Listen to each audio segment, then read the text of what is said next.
अस्सलाम वालेकुम अज़ीज़ तालिबात, हम दो हुर्फ़ी अल्फाज में इराब का इस्तेमाल सीख रहे हैं। पिछली वीडियो में हमने ज़ेर का इस्तेमाल करके दो हुर्फ़ी अल्फाज पढ़ा था कि ज़ेर का इस्तेमाल करने से अल्फाज का तलफ़्फ़ुज़ किस तरह से निकल रहा है, उसके बारे में हमने सीखा था। आज की इस वीडियो में हम ज़बर का इस्तेमाल करेंगे। ज़बर का इस्तेमाल करके दो हुर्फ़ी अल्फाज बनाएंगे। ज़बर हमेशा हुर्फ़ के ऊपर आएगा और उसकी आवाज़ भी ऊपर की तरफ निकलेगी। ये हम पिछली वीडियो में सीख चुके हैं। आज की इस वीडियो में हम दो हुर्फ़ी अल्फाज बनाएंगे और उस पर ज़बर लगाकर पढ़ेंगे कि इनका तलफ़्फ़ुज़ किस तरह से निकलता है। तो चलिए पढ़ना शुरू करते हैं। सबसे पहले हम लिखेंगे अलीफ बे। अलीफ के ऊपर ज़बर लगा दे, अलीफ ज़बर आ और उसे बाद वाले हुर्फ से मिला दे। अलीफ ज़बर आ बे, अब इस तरह से आवाज़ निकलेगी। दाल बे, दाल के ऊपर ज़बर आ जाए और उसे बाद वाले हुर्फ से मिला दे। दाल ज़बर दा बे, दब। रे सीन, रे के ऊपर ज़बर आ जाए और रे ज़बर रा सीन, रस।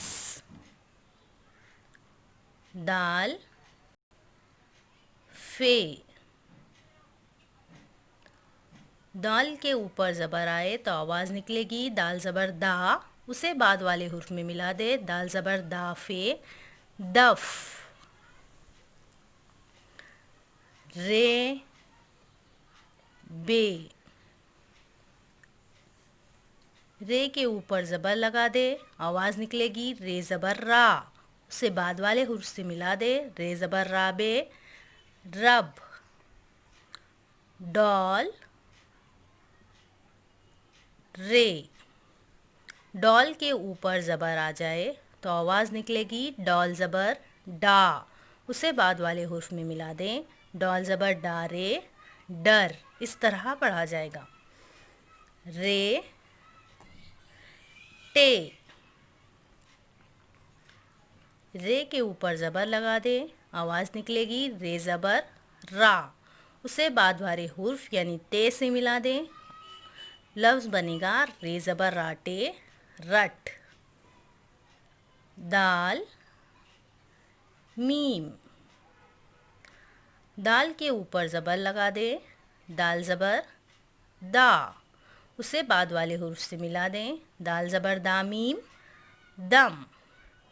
तो देखा आपने ज़बर लगाने से अल्फाज का तलफ़्फ़ुज़ किस तरह से निकल रहा है, आवाज़ ऊपर की तरफ उठ रही है।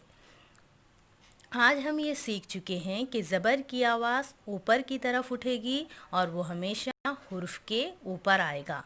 अभी हमने इन अल्फाज को तोड़ तोड़ कर हिजे कर कर पढ़ा। अभी हम उन्हें एक बार रमा पढ़ेंगे और देखें इसकी आवाज़ किस तरह से निकलती है। जैसे अब, दब, रस, दफ, रब, डर, रट, दम। अभी आपको करना ये है कि इन 8 अल्फाज की जिस तरह से हमने यहाँ पर मश्क की और उन्हें पढ़ा, आपको भी इसी तरह से इन 8 अल्फाज को अपने नोटबुक पर लिखना है और इन्हें बुलंद आवाज़ से पढ़ना है ताकि आप अच्छी तरह से समझ जाए कि अल्फाज में ज़बर का इस्तेमाल किस तरह से होता है। उम्मीद है कि आज की वीडियो आपको समझ में आई होगी। इंशाल्लाह अगली वीडियो में हम तीसरा इराब पेश का इस्तेमाल करते हुए अल्फाज बनाएंगे। शुक्रिया।